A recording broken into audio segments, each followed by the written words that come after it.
looking very beautiful and you all have dressed up very nicely. It's completely okay. So please switch off your video. We really don't want to see, the background thing. Request again, please switch off your video and switch off your mic. Host really doesn't like to expel people.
very good morning to one and all.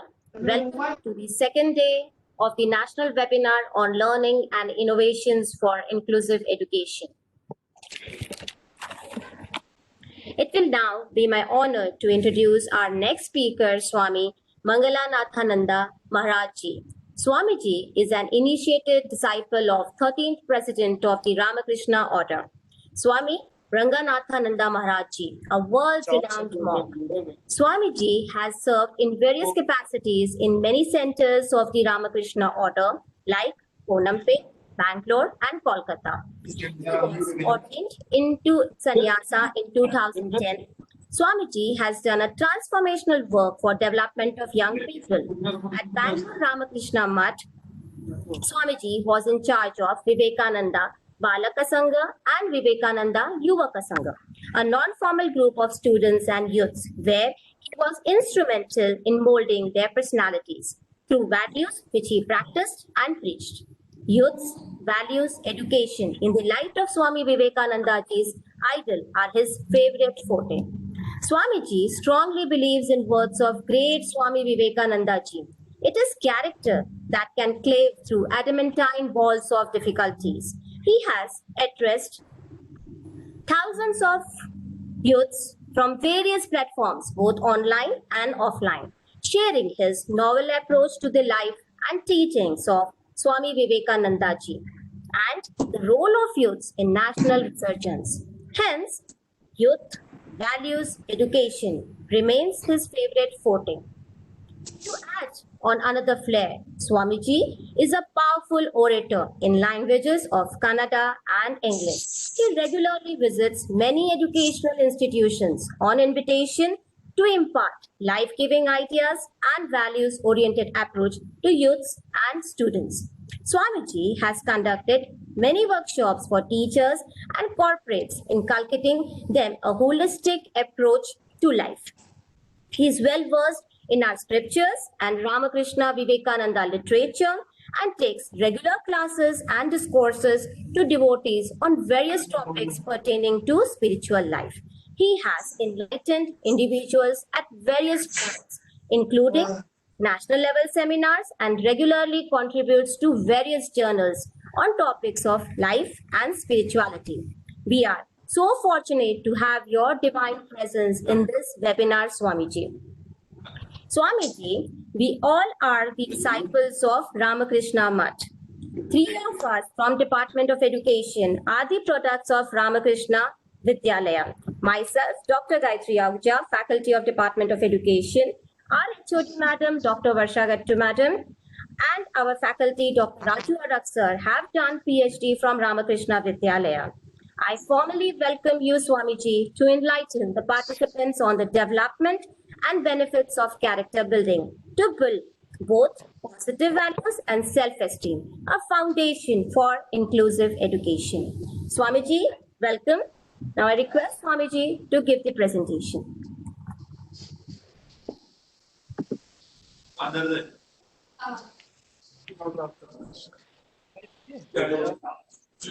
बैठ जाओ सामने बैठ जाओ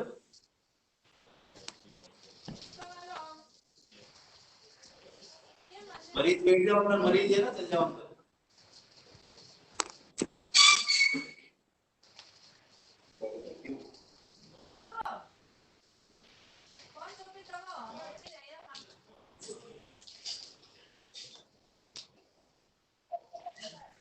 बोल दिया ध्यान रखना mobile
Please wait for a minute.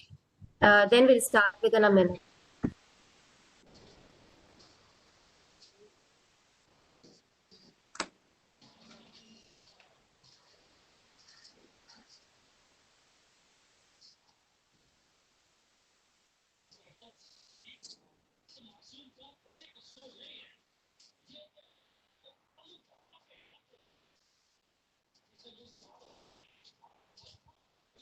Hello, Swamiji.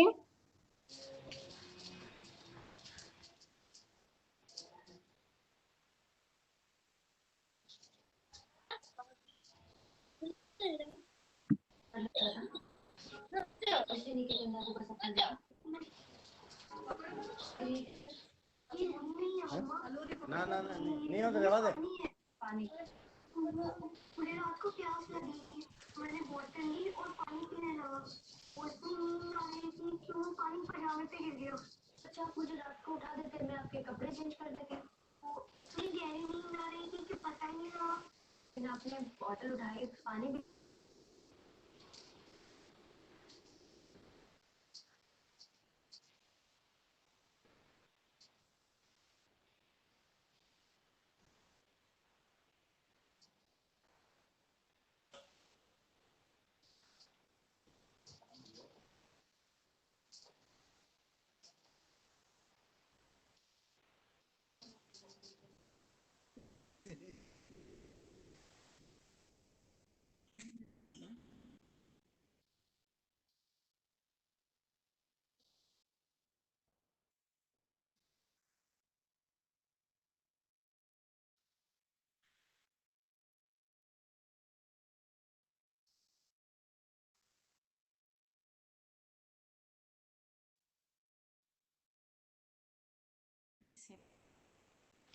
Please give us 2 minutes to figure out the technical issues. Just 2 minutes, please.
Hello. Am I audible to all? Yes, sir. Start then. Yes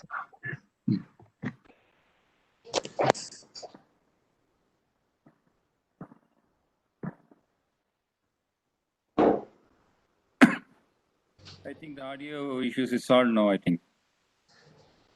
Yes, sir. So shall I proceed? Yes, sir. Okay, thank you. So I'm happy to be here with you all in this Ali Ever Jung National Institute of Speech and Hearing Disabilities. It is mainly through the personal and loving invitation of Dr. Varsha, who called me and asked me to present this presentation on character building, supported by Dr. Suni Mathu, the director of the institute. My namaskars to her also. And my namaskars to Dr. Gayatri Ahuja, who is taking the technical issues in this regard, presenting the PPT and other issues. My namaskars to all of you. Now I'll begin. I think I can continue till 11:50, is it? Yes, sir. So I'll start exactly at 11:15. Another 35 to 40 minutes left. So this inclusive education is there in many of the Western countries, and fortunately, we are also in India doing so many things regarding all these things. So kindly come to the first PPT of the day.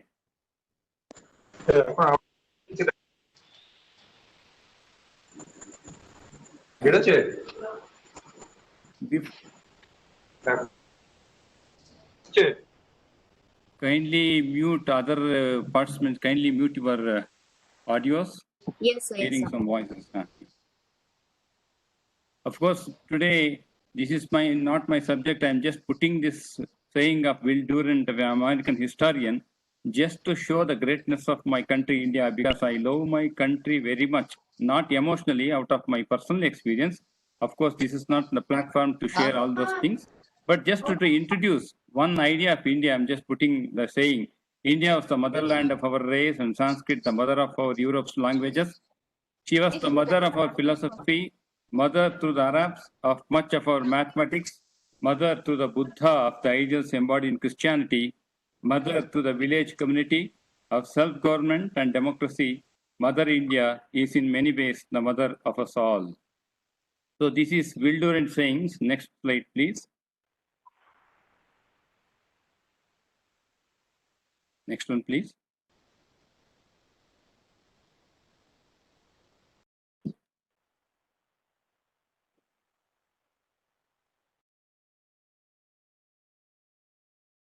This saying I particularly put because there is some friction between India and China recently on LAC, where Hun Chu, a former ambassador of China to USA, he says, India conquered and dominated China culturally for 20 centuries without having to send a single soldier across her border. There are so many wonderful things regarding this. Now I directly start with today's topic, character building. Come to the next slide, please.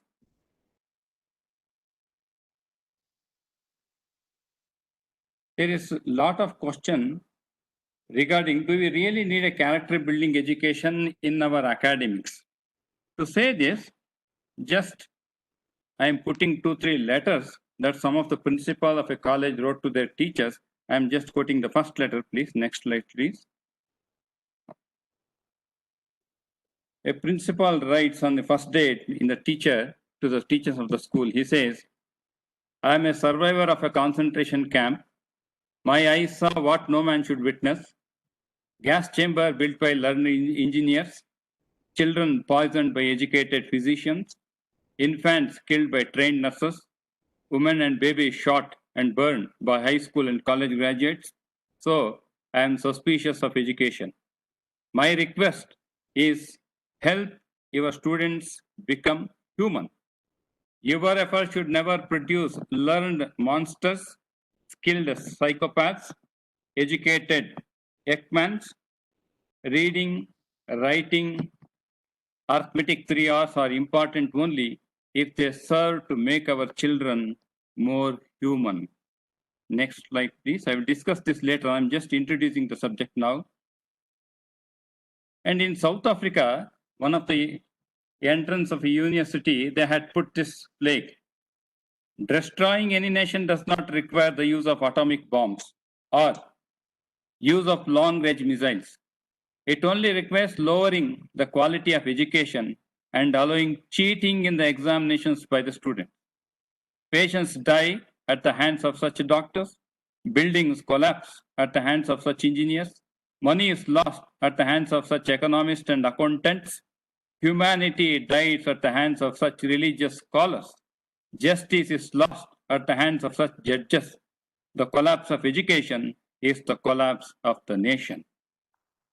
See, that's why there is one problem with our, especially our Indian education, where I will go to the next slide, then discuss. Next slide, please. Two reports have been published in 1985 and 1986. Now 2020 National Education Policy of just 3 days back it has come. So there is one important saying by the education policy of 1986. They say progressive erosion, you can read later on because I have given the PPT, I'm just pointing to the one important sentence here. Progressive erosion of values amongst teachers as well as students is seen as a highly dangerous development. In 1985-86, National Policy of Education wanted character building education in all the universities of India. So they insisted, but still the debate is going on whether to introduce it fully or not. Unfortunately, this university, by the effort of Dr. Varsha, it has been discussed here on this platform through our WebEx. So now I directly go to the subject. Just proceed to the next subject, next PPT, please.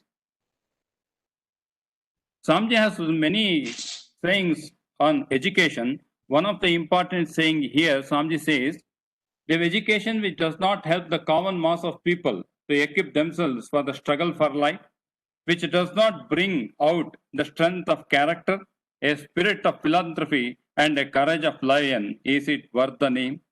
Samji says, if education does not give, unable to give a daily bread, which does not bring a character and a spirit of philanthropy, he says we cannot even call that system as a word by the word of education. He says, you can read next. I will come to the next slide. I'm just introducing because we have very less time now. There are two aspects of education. One is the objective and the second one is the subjective education. All our academics are focusing mainly on the objective system of education, but we lack the subjective system. Subjective, I mean, you see, for all our activities in the world, either in a political field or education field or any historical field, sociology, mathematics, science, in all the fields, we use our mind to understand anything objective of the world. But unfortunately, none of the education will give any hint on the part of the mind and how to deal with thoughts, how to deal with depression, how to deal with nowadays, you see, I have visited many of the colleges where two students complain and even teachers complain that the students are unable to focus their mind. It is called ADD. You may be aware of this ADD in neuroscience. They call it, or in psychology, attention deficiency disorder, ADD. And they have the problem of OCD, obsessive compulsive disorders. Nowadays, they say a child or a youth cannot focus beyond 7 minutes. Actually, a youth should be able to focus his mind on any particular subject at least for 40 to 45 minutes. But they say due to the onslaught of digital sort of education now, it has come to 7 minutes. So we lack the subjective education which involves the study of the mind, which becomes the basis of character building. Now I will be focusing. Am I audible to everybody? Yes, sir. Oh, okay. Because somebody is sending some messages, there's problem with the audio, hence I checked with you. Sir, they need to check with their laptop connections or the mobile connections. So I can continue, is it not? Yes, sir. Yes, sir. Okay, thank you.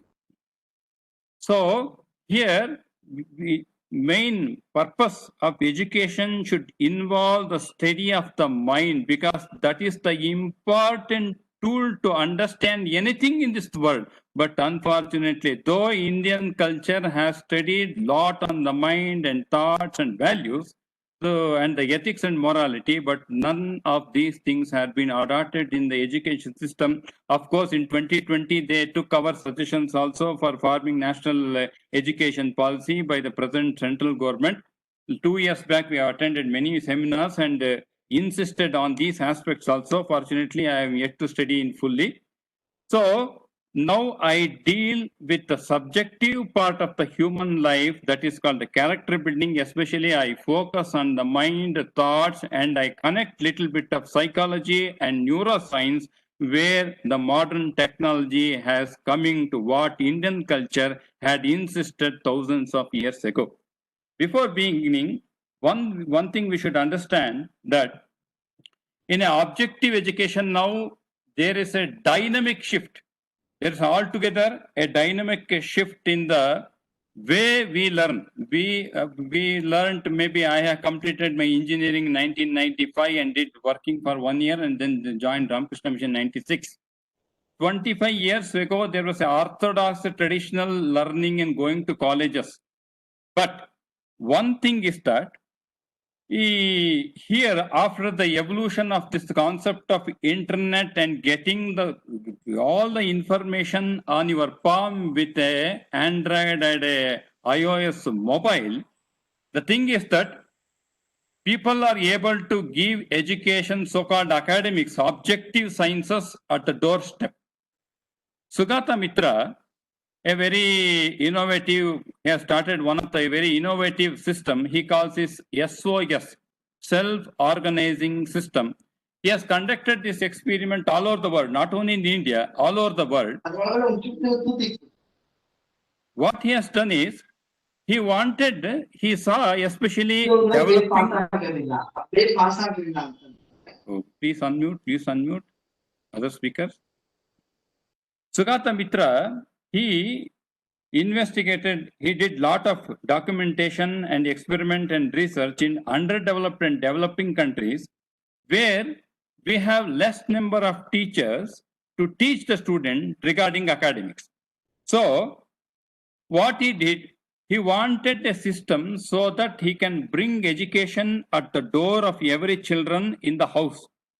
First, he started in a Delhi slum. What he did, you can please hear to his TED Talk, TED Talk of Sugata Mitra, available on the Google. You can just type his name, Sugata Mitra, SUGATIA, Sugata MITRA Mitra, and he will get his full TED Talk. I will be playing the only 1.5 minutes of the important theme, which is relevant for my topic to continue. There he says, one experiment he did in the slum of Delhi, he kept one small computer with all the necessary class subjects for class 5 and class 6 in a cage so that the people should not steal. And he called all the young boys of the slum, especially between 5 and 6 years of age, and told them, I have kept a computer here in your area. You can please observe and do whatever you want. He did not tell what is there in the computer, and he left. And he had fixed a camera near the computer just to see what the children will do. Then after 1 week, he came back and took the camera, went to his laboratory and opened the camera, and he saw whole week, one boy, 6 years old, he is trying to understand how this computer operates on his own. After 6 days, 7th day, he called his younger sister, maybe her age was 5, his age is 6. He is teaching his sister how to operate a computer without anybody's support or understanding the computer. No tutor is there. The child learned himself and he tutored his sister to understand the computer. Now he extended this experiment, went to Tamil Nadu. He called 27 young girls of Tamil Nadu who didn't know anything about microbiology or such things of DNA, RNA structures. He kept many of the things connected with the degree subjects in a computer, called 27 girls who didn't know English and asked them to see the things on the computer. I want to play the video. Please play the video and then I will continue. I gave the background. Next, you just see his experiment. Out of Newcastle was actually done in India, and I set myself an impossible target. Can Tamil-speaking 12-year-old children in a South Indian village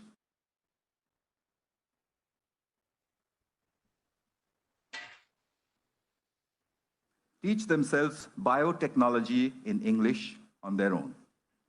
And I thought, I'll test them, they'll get a 0, I'll give them material, I'll come back and test them, they'll get another 0, I'll go back and say, yes, we need teachers for certain things. I called in 26 children, they all came in there, and I told them that there's some really difficult stuff on this computer. I wouldn't be surprised if you didn't understand anything. It's all in English, and I'm going. So I left them with it. I came back after 2 months, and the 26 children marched in looking very, very quiet. I said, well, Important. yes, we did. Did you understand anything? No, nothing. So I said, well, how long did you practice on it before you decided that you understood nothing? They said, we look at it every day. So I said, for 2 months, you're looking at stuff you didn't understand. So a 12-year-old girl raises her hand and says, literally, apart from the fact that improper replication of the DNA molecule causes genetic disease, we've understood nothing else.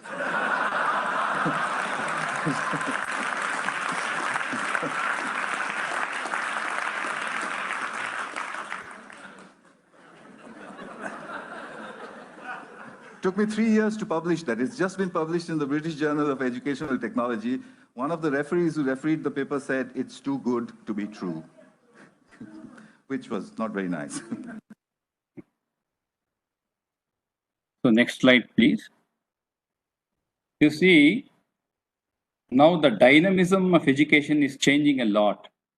Now, teaching only the subject is bringing to the doorstep, and they are forming so many aspects so that teachers and parents are not here only to teach the subject, but we have to teach the study of the mind to build up the character on which you can build anything. That's very important. For that, I just showed you Sugata Mitra. You can proceed because we have less time. I don't want to stick on to that aspect more. Now, traits of character, just enter directly into the important stream of the subject where traits of character, goal orientation. I have just given a bird's view. There are a lot of things to study independently on this. This is very deep. One is the goal orientation, second comes moral integrity, third comes self-discipline, in which we have a physical, mental, and spiritual discipline. Next comes the strength, where we have the physical strength called Dehabalam, Buddhibalam, which we call the intellect, and the Atmabalam, which we call the nature of every human being, and the last aspect is service. Now, in regarding every student should be given the goal orientation. At now they say in 2020 National Policy of Education, they are saying we should be able to guide the children at the level of class 6. They have the option to go for vocational training from class 11. We had after 12. 10th you have to pass, then after plus 2, then only we can choose professional courses. But now they say they are so much well developed in the dynamic education of this modern technology. They say they can go for at class 6. Here I want to narrate you 2 incidences. You see, in 7th century in China, there is one person called Chen Yi. His name was Chen Yi. Chen Yi or Chen Yi, it's a proper noun, how they pronounce, I don't know. Chen Yi. He was a Buddhist. Later he became a Buddhist monk. And after he took monasticism, his name was Zhang Jiang. They call him Zhang Jiang. He was studying Buddhistic philosophy. While studying Buddhistic philosophy, he had a lot of doubts and confusion. He approached his tutor and the teacher to solve his problems, but the teacher was unable to solve the kindly unmute. The teacher was unable to solve the doubts of this Chen Yi. Then he asked the teacher, "Sir, where are the original documents of Buddhism? I want to see the original documents of Buddhism, the philosophy I want to read thoroughly." Then his teacher told, "Say, it's in India and the birthplace of Buddhism is in India. You have to go to India if you want to study the original documents." He decided, though the Emperor of China at the time Oi. did Oi. not give, please unmute. Though the Emperor of China did not allow this Chen Yi to travel to India, he decided to come to India and traveled only during the night time. During daytime, he used to hide here and somewhere and travel only in the night. You know, he took almost 4 years. Ale. He took so many audios are on, so it's all I'm hearing so many voices in between. Anyhow, Yeah, sir, I'm expelling them now, sir. I'm extremely sorry. I've been reminding them. I don't know how many times. Please mute, but I really don't know. Sorry, sir. no problem. We'll carry on. In technology, we use few people don't know how to use the technology. That's the thing. So when this Chen Yi, he traveled, he took almost 4 years. He decided that he wants to come to India, see the documents and study the philosophy in original, in Pali and in Sanskrit. And he started walking on foot. And he took 4 years to come to India. Now to travel to America or any part of the world, it may take 12 or 18 hours to travel. But to travel to India, he even passed through Gobi Desert, which is in the northern part of China. He was in the northeast part of China. He traveled to Gobi to Kashmir. He came to Gangetic Plain. From Gangetic Plain, he crossed the Ganga and he came to earlier Bihar. Then he entered Nalanda University. From Nalanda University, he studied for 10 long years. And again, he went back to China in 645. He started his journey in 629, went back to China in 645. He had so much passion for the knowledge to read and learn and think and do whatnot. So he had such a goal orientation. He had oriented himself to study the philosophy and he is ready for that. It took 4 long years to just to walk. Today, if we tell the children to see, go through the homework there, they won't do, they may not do it. But he took just to travel to India, took 4 years and came all the way to India. That too to Nalanda University. Of course, today there is no Nalanda University except the fallen bricks. And then he studied there 10 years, went back to his country, translated from Bali and Sanskrit to the Chinese language. For that, he took 10 years and his student afterwards took up the project and continued. That is what I mean goal orientation. To what extent you are ready to orient yourself for a particular goal and ready for the hardship. I give a modern example. This is a world history, Chen Yi. I'll give one of the modern. There are hundreds of examples. Just for the time constraint, I'll give 1 or 2. That's all. Recently, from a Bombay, Mumbai, now you call Mumbai slum, 2 brothers were there. They lost their mother at a young age. Father took the care of his children, but very badly. Father was a drunkard. He used to come to his house, drunken, always. And he never cared for his 2 children, younger brother and elder brother. He left for destiny for these children to grow up. These children grew up.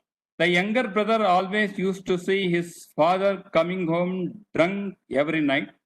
His brother also, elder brother also used to see the same condition. Younger brother decided that I want to transcend the limitation of living in this slum, transcend the limitations of living here, and I want to do excel in life. So Sundays he used to work in so many places of coolie, collect some money, went to a government school, passed 10th, second PU 12th, and then passed degree, then masters. Then he applied for masters in America, went to America, and then after passing masters there, he became CEO of a multinational company. After it became a success story in Mumbai, in many parts of the country. Then few journals, he interviewed both the brothers without the knowledge of these 2. One journal interviewed the younger brother in America and asked him, what is the reason or cause for you to become a CEO from Islam? And he said, my father is the reason or the cause for this. His elder brother was interviewed. What is the reason, cause for you? His elder brother remained in the slum. He also started the habit of drinking, alcoholic addict. He remained in the slum just like his father. So they interviewed. Then he asked his elder brother. He said, what is the cause? He said, he's my father. Younger brother told, see, seeing my father, I learned a lesson that I don't want to become like my father. So I transcended the limitation. But his elder brother told, seeing my father, I learned what best can this father give me except a bottle of alcohol, and I followed my father. That's why the situation is same for the both in the society. But the younger brother transcended with a goal orientation. Elder brother accepted the society and remained the same. That's why this goal orientation becomes one of the important aspects of life. Before continuing, I want to make one point here very clear. You see, there are 4 types of people on this earth. We can categorize all the people under 4 headings. Regarding to society, the first category, they say they always go on complaining about the society, complaining their teachers, complaining the family, complaining their parents. Their attitude is going on complaining. They have only complaints. They complain the society, government, teachers, everybody. That is the first category. And they don't want to do anything. If you ask why you could not do, they complain something. There are second category. They always do things under safety conditions. If the things of the society are favorable, then they do something. That is the second category. Third category is there. They, if suppose in the society they get good condition and opportunities, they do. If they don't get any opportunities, they won't do anything at all. It's like a off and on category. The fourth category is there. Whatever may be the condition, they use every opportunity to come up. And this is the very important trait of a character. Please continue. Next slide, please. I'm just entering the second part, which is the moral integrity. In moral integrity, you see, Swamiji says, every vicious thought will rebound. Every thought of hatred, which you may have thought in a cave even, is stored up and will one day come back to you with tremendous power in the form of some misery here. Remembering this will prevent you from doing wicked things. Many young students, when I go to college, ask, why should we be moral? Why should we be moral? When society, especially India, as I've studied one of the articles, they say, in the world ranking, I think it is 7th or something like that. In one of the articles, they had said corruption, with regarding corruption, India stands at 7th. When such things are happening, why should we be moral? That's why I put this message of Swamiji, where he says, every thought of hatred which you have thought, which come back to us, to me. If I thought a thought of hatred, the hatred will come with 1,000 more potential and hit me. It is for me to decide if you want to be hit by a flower, which I have thrown into the atmosphere, or a thought of hatred, which comes back to me with a tremendous power. That's why I told, it is moral integrity depends completely on the person. It is we who have to decide, because every thought will come back to us with a tremendous power. World Bank recently published a data which says the financial aid given to India was utilized only to 36%, remained where it was, because we lack in the moral integrity. They clearly have defined. That's why here Swamiji has one more saying. Swamiji is one of the very important saying. When he comes to India after 4 years of West, he comes to Chennai, and in the course of his talk, he gives one of the message. There he says, 3 things are necessary for a man or a nation to become great. This I have not put in PPT, I repeat, that's why I repeat. Three things are necessary for a man or a nation to become great. Very first thing is that conviction in the power of goodness. First point he says, conviction in the power of goodness.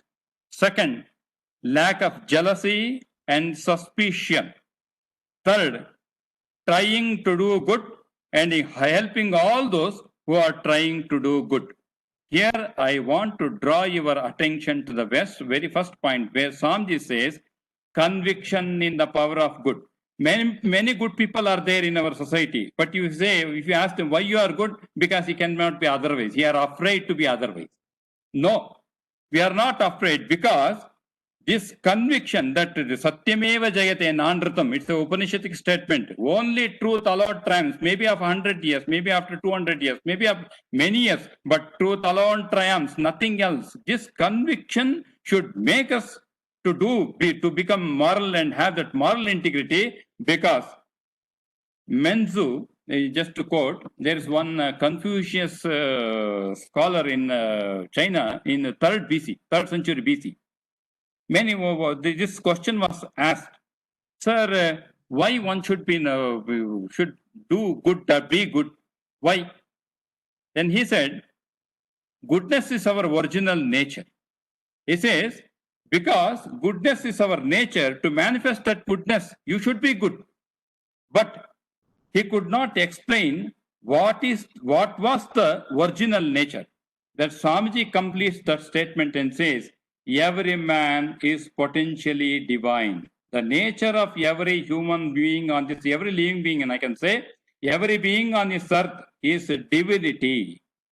So, morality becomes the manifestation of the divinity through our thoughts and actions. I repeat, morality becomes the manifestation of the divinity which is hidden in every man through his thoughts and actions.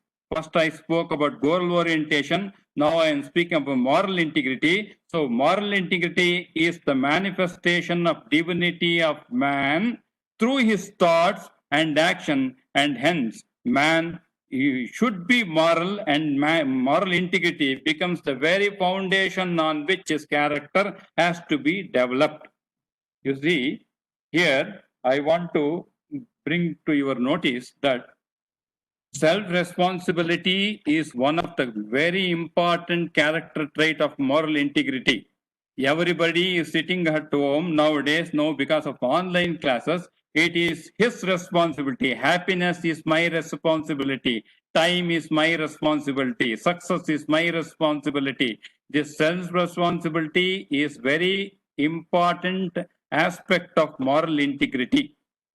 Recently, I was reading one of the book by P. Sainath. P. Sainath was a journalist. He used to give regular articles to Times of India.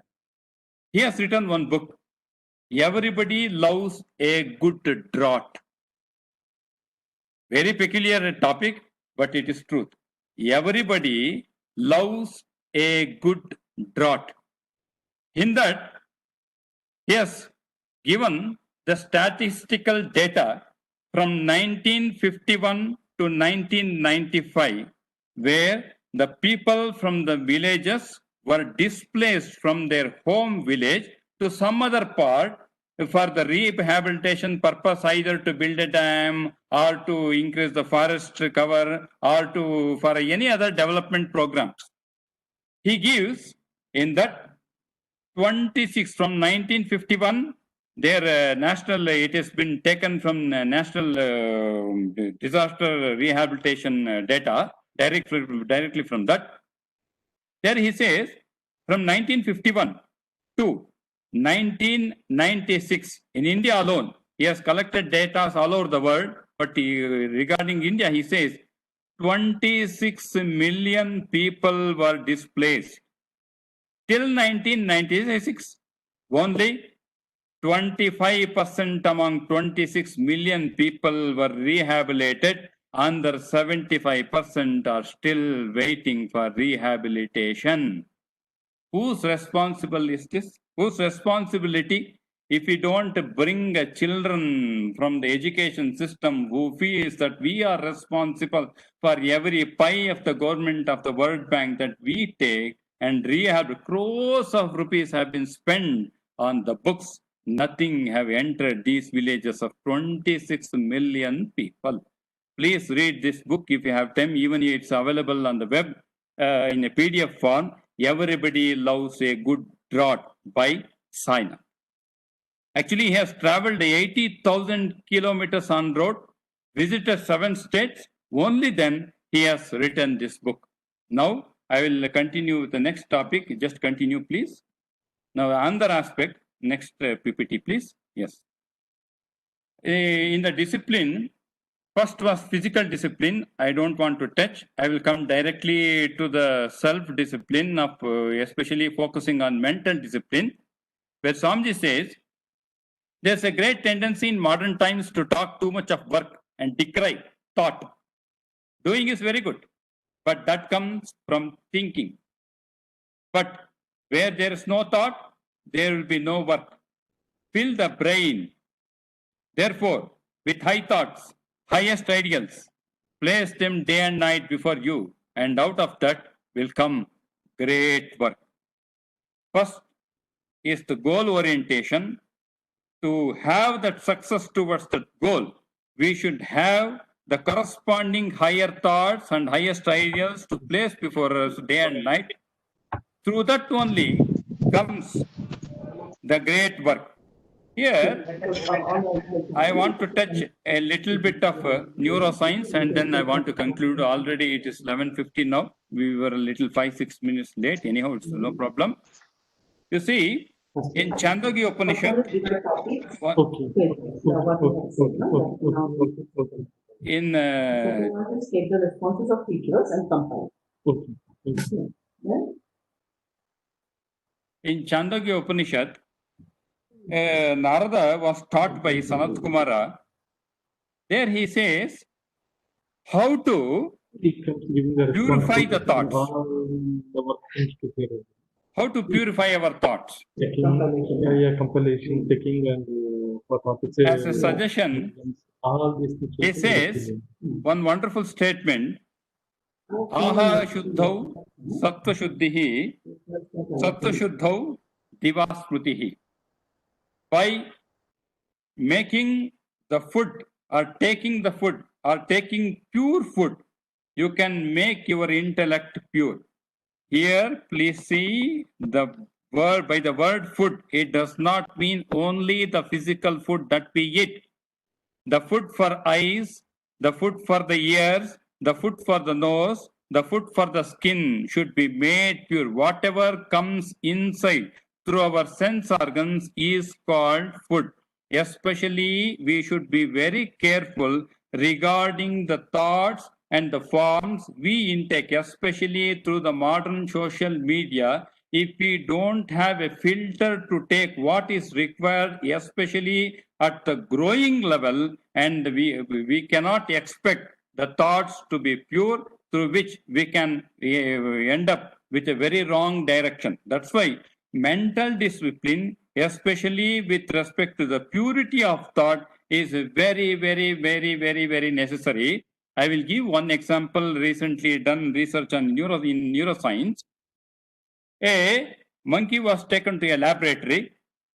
There it was made to sit on a chair, tied up, of course, because monkey cannot sit in one place for more than a minute, or rather few seconds.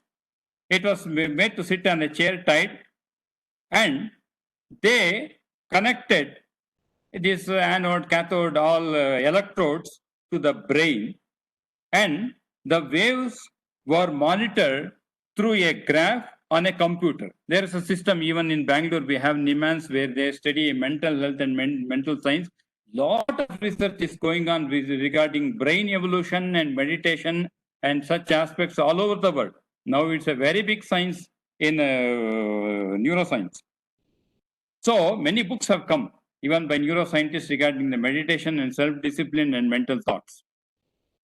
So here The professor, the scientist took the monkey, made him to sit on a chair, and the electrodes were connected to the brain, and the thoughts were monitored on a computer. The monkey was given an ice cream to eat. The monkey was eating an ice cream. So at the same time, when the ice cream was, the monkey was eating, they could study the mental graph. The mental action of the monkey was monitored on the computer. Then the ice cream got finished. After some time, the monkey was left to itself. Then these people were busy with other things, but still the monkey was made to sit on the chair. After some time, they came and saw the computer. The graph depicting the various modes was same depicted, even though the monkey was not doing any physical action by eating that ice cream. They were astonished. The monkey is not eating any ice cream, but still the graph they saw while eating the ice cream was being depicted on the computer screen. They came near the monkey and saw the monkey was seeing outside the window, a man was eating an ice cream outside the window. The monkey was seeing the boy eating the ice cream. There was only a mental thought without any physical action. Even a mental thought without a physical action was bringing the same mental action to be monitored on the screen. That's why even a thought is also considered as a mental action. That's why our children may not be made. Even now, modern movies I hear, of course, I don't see any movie, but I do take many inputs from our young boys here who come here on every Sunday for the class of Vivekananda Yuvaka Sangha and Vivekananda Balak Sangha.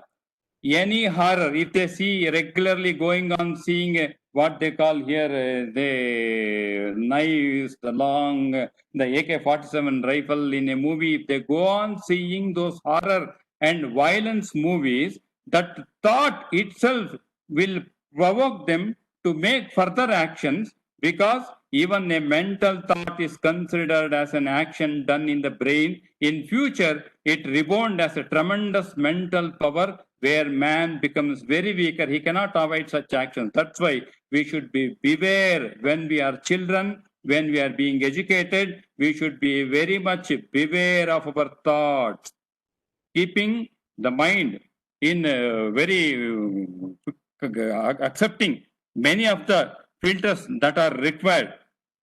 Now, I will proceed further. Just 3-4 minutes, I will conclude. Next step, I will go. Time is up. Next slide, please.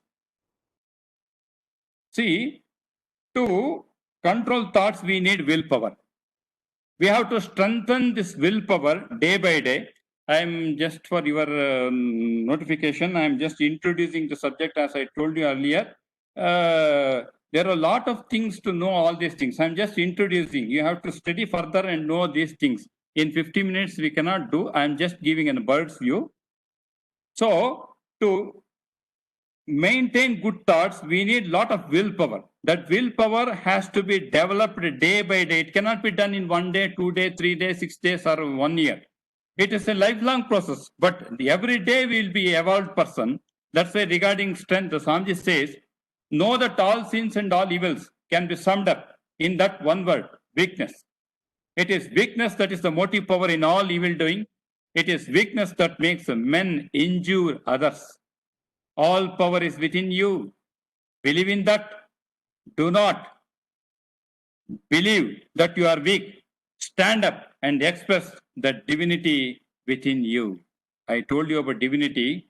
To express that, we have to believe that all power is within us and increase this willpower every day by expressing, by manifesting, by physical action. Suppose, I will give one example, just one example, a very common example. Suppose, let us say, we get up at 6 o'clock. Actually, I get up at 4 anyhow. So let us say you people get up at 6 or 6:30. Let us say, if they want, so how to exert the willpower? I have to make up my mind tomorrow to get up by 5:45. I will continue this getting up at 5:45 a.m. for 15 days, let us say. Then after 15 days, I switch to 5:30 and continue for 15 days. Then I exert my willpower and slowly making the habit of getting up 15 minutes early every 15 days. Then I slowly shift and come back to reducing my sleep hours of 2 hours, coming back to 4 o'clock or 3:30, 3:15. Morning hours is very important to study. It is left to individuals according to their society and other things to decide their day routine. Anyhow, this is one example to increase the willpower. Through increase the willpower only, we can increase the purity of thoughts. Through that thoughts, we can define our physical actions. This I am just introducing. Then I give one example. Please come to the video. There's one lady. I will play that video and then next. I will come to this after. Next. Please wait. I'll just introduce. Hi. Please. This lady, she is called Muniba Majari. She was married at the age of 18. She stays in Balochistan, Pakistan. She stays in Balochistan. Now also she stays in Pakistan. She was married at a young age of 18. On one day, she was going with her husband in a jeep. And she has to meet with an accident. She met with an accident. The jeep fell into a ditch. After that, fortunately, his husband jumped before falling into the ditch, but she could not do. She fell with a vehicle, and then she gives the narrative how her whole physical body was completely damaged. Both arms fractured, her shoulder and collarbone fractured, her rib cage broken. Because of the broken rib cage, her lungs was damaged. She could not breathe. Her liver was damaged. She lost control of renal and bowel movement. Now also she carries a sachet for renal and bowel movements. Her spine was completely injured. Her both leg paralyzed and internal bleeding started at the dead of night, and nobody took care of her. And there was no PHC, no first aid. And afterwards, they took 3 hours to bring to the nearest hospital. Then she was bedridden for not 1 month, 2 months, 6 months, 1 year. She was bedridden for completely 2 years. Then she fought her life. She is completely paralyzed, but she fought her life. So the greatest fear that man has to face is the fear of the society. Now, please play the audio and the video. Please listen to it carefully. I'm tired of looking at these white walls in the hospital and wearing these white scrubs. Bring me some colors, bring me some small canvas. I want to paint. So the very first painting I made was on my deathbed. I painted for the very first time. What an amazing therapy it was. Without uttering a single word, I could paint my heart out. I could share my story. People used to come and say, "What lovely painting. So much color." Nobody could see the grief in it. Only I could. And that day I decided that I'm going to live life for myself. I am not going to be that perfect person for someone. I am just going to take this moment and I will make it perfect for myself. That I'm going to fight my fears. So I wrote down one by one all those fears. And I decided that I'm going to overcome these fears one at a time. You know what was my biggest fear? Divorce. But the day I decided that this is nothing but my fear, I liberated myself by setting him free. And I made myself emotionally so strong that the day I got the news that he's getting married, I sent him a text that I'm so happy for you and I wish you all the best. He knows that I pray for him today. Number 2 was, I won't be able to be a mother again. And that was quite devastating for me. Indeed. I realized there are so many children in the world, all they want is acceptance. So there is no point of crying, just go and adopt one. And that's what I did.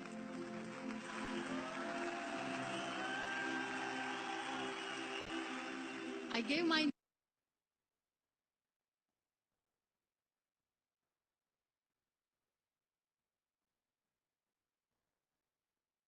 have a deformed hand, but I'm tired of orphanages, and I waited patiently. 2 years later, I got this call from a very small city in Pakistan. I got a call and they said, "Are you Muniba Mazari? There is a baby boy, and would you like to adopt?" I could literally feel the labor pain. I said, yes, I am going to adopt him. I am coming to take him home. And that day,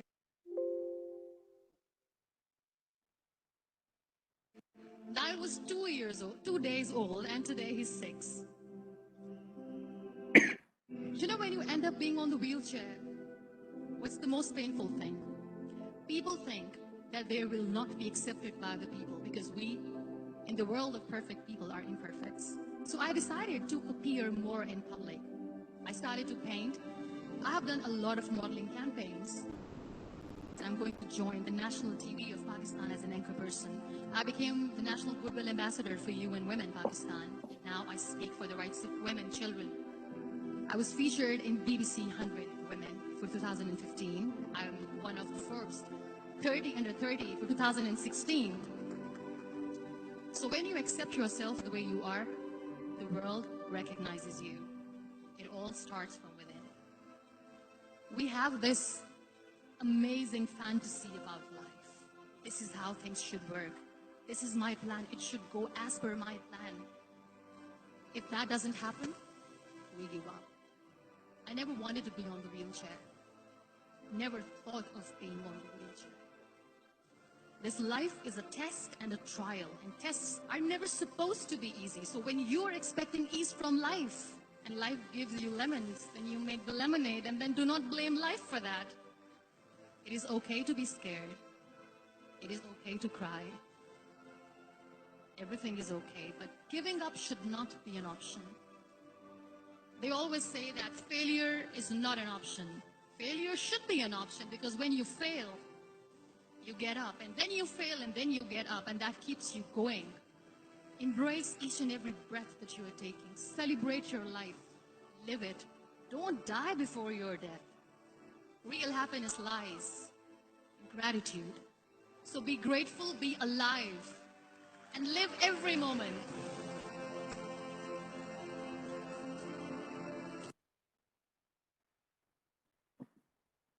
Please go to the earlier PPT. Here, there are challenges in life that comes in 3 categories: easy, difficult, and impossible. Those who take the easy way have a safe and boring life. Those who difficult way have a tough but satisfying life. And those taking the impossible way are remembered forever. There's one more last saying of Swami Vivekananda through which I want to conclude.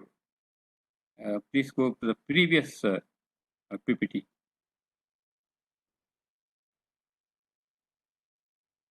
Next one.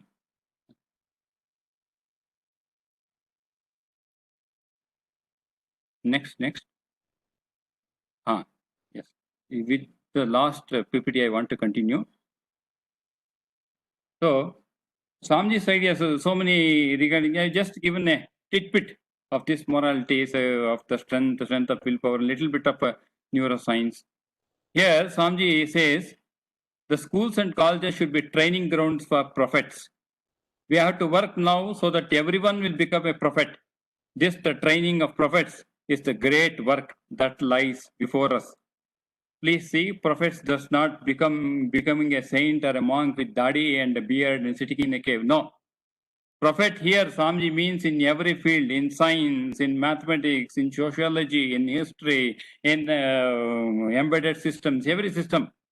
Like Sushruta, Charaka, or Einstein, or Swami Vivekananda, in all fields, like a great political leaders of India for pre-independent period.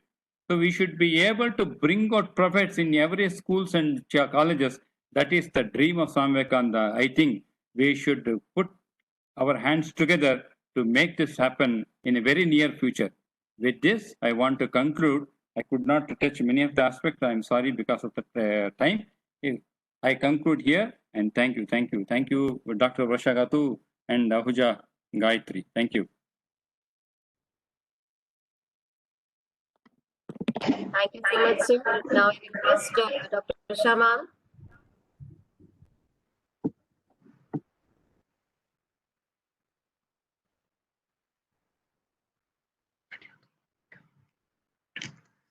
PPT ಒಂದು ಸ್ವಲ್ಪ ಪೂರ್ತಿ ನೋಡು, ಹಾಂ ಬಹಳ ಚೆನ್ನಾಗಿದೆ. ಏನಾಗುತ್ತೆ Badly, am I audible? Yes, ma'am. Yeah, I think Swamiji will have to switch off his mic now. No, my mic is on. Okay. It's on. It's on. Yeah. Thank you, Swamiji. Namaste. From the we are seeing each other, I think, on the face to face today. First time, yes. Yes. So on behalf of the entire fraternity of special and general education, I first of all thank you for all the words of wisdom that you have given us. And I especially want to thank also Swami Mangalanatha Annaji and Mr. Rakesh for facilitating this webinar. I really feel that, the moment we spoke to Swamiji and he suggested your name, he asked me about the background. And I'm so happy that, you have touched upon the most important things that you have suggested is, you have said that we all have to be goal oriented. And I think if goal is in front of us, then nothing deters. And it's, everything in life, we also feel the same way. I belong to Mumbai, and I know that in Mumbai, the rains is always a problem, or now that the virus is a problem, but the spirit of Mumbai never dies, they say. So, Wow, very good. Yeah, if the goal is there that we need to reach out to people, and similarly, as educators, as you said, the goal of the educators should be very, very clear. You stressed a lot about moral integrity, and I feel it starts from us. And you said that, it was a mirror to me today. I have been, as Gayatri said, we have all been students of Ramakrishna Mission, Vivekananda University. We studied at Coimbatore. And, we listen to it, but then we forget in our practices. But yes, you very rightly said that, teachers have to have the moral integrity first. We teachers feel that, our students should have 100% attendance. We are so happy when in the board exams we have 100% attendance, but we don't see how much the children have learned. And that is what you stress, Swamiji, that schooling is not equal to learning. When the child comes to school, it doesn't guarantee that the child has learned. And so I feel it's very important that we as teachers go to the bottom level of each and every child and ensure that whatever we are giving reaches to the last child. I'm not saying last in terms of the marks, but the child who has come from a marginalized section, or the child who has, has some difficulty, if we reach out to all children, I think our goal is achieved. In the moral integrity, you especially talked about, good thoughts coming to minds. And, if we don't have good thoughts through the experimentation of NIMHANS, you have convinced us that, we need to have purity of mind, because nowadays people don't accept anything without evidences. So the NIMHANS experiment that you told us that about the EEG, etc. of the monkey, I think it's very important for us teachers also to be very positive in our approach when we go to classrooms.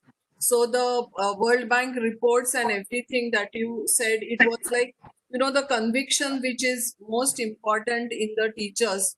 So, we should not be jealous, we should not be suspicious, and we should try and do good to others. And only like a game of a carom, I feel that you very rightly said that even Newton's law, that action and reaction are equal and opposite. So anything that you feel comes back to you 1,000 times, then why should we give bad thoughts or bad deeds? Because that's going to come 1,000 times back to us.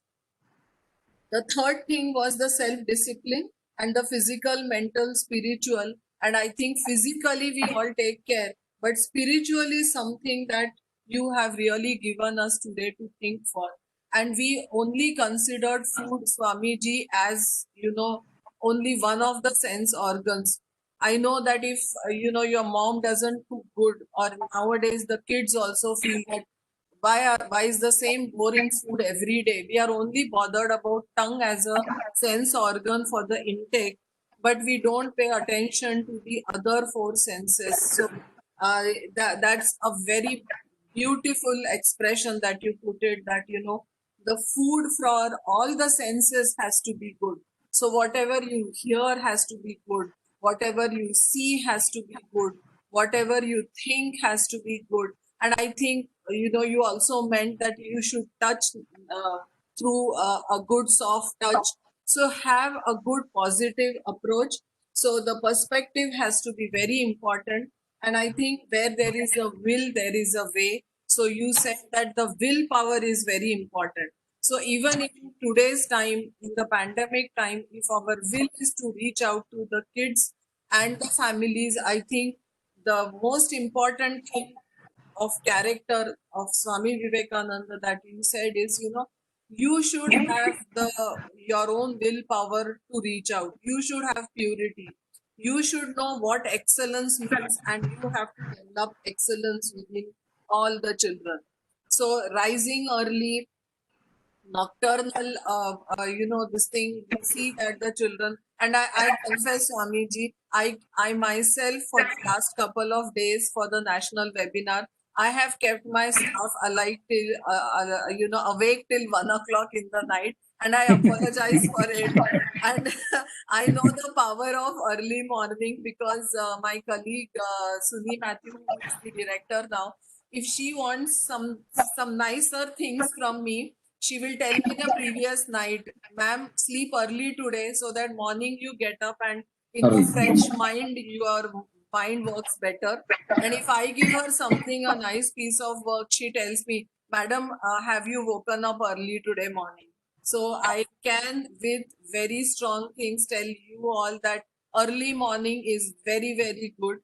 And the videos that you showed, Swamiji, were amazing. And I know the technical glitches, and with folded hands, I say sorry to you and to the participants, but it's not in my hands. So whatever is in your hands, please do it as teachers.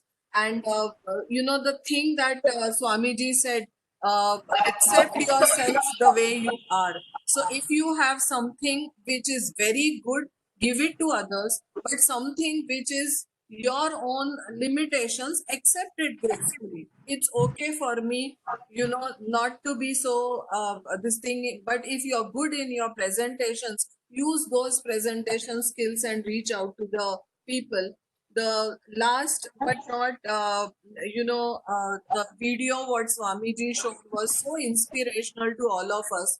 The girl from Baluchistan, and I really liked the way she said, she wanted to be a mom, but then we crib always. We always crib. We crib for the technology in the webinar.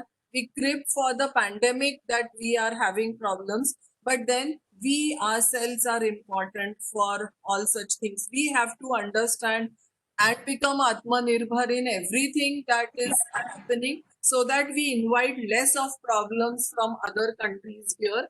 So failure should not be an option, and celebrate the life, and that's important. And I feel that we have taken very good messages from this. Easy, difficult, and impossible. That was the last thing that you touched upon. And nobody wants Swamiji life to be boring. So I'm sure teachers are not going to have the easy way out. We like challenging students and difficult students. And I think the best teachers are the ones who have handled difficult children. I always give this example. What made me a good teacher was when I had the difficult students. So we say that a child gives birth to a mother. I feel a student gives birth to a teacher.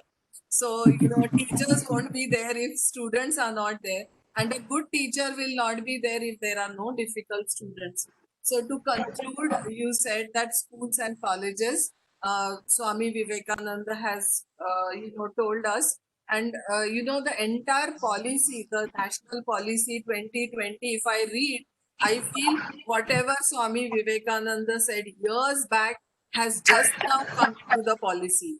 He stressed about character building, and the entire policy is on making a child contributory citizen of the country, building the core of the child, the core character in the child. Because if your character is good, everything falls in place.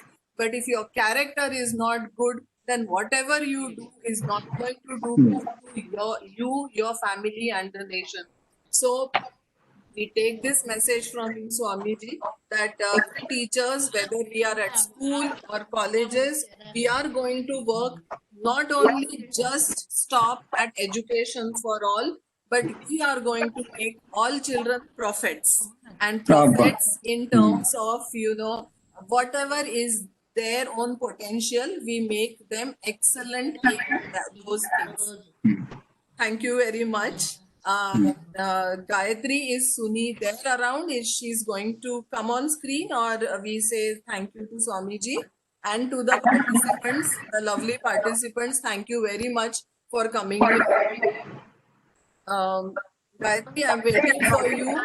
Suni ma'am is busy with the meeting. Yeah, okay, fine. Swamiji, on behalf of Dr. Suni, my entire staff of Adhiyavarjang, and the Ministry of Social Justice Empowerment, who's trying to reach out to everybody, and the lovely participants, namaskar again, and thank you very much for being.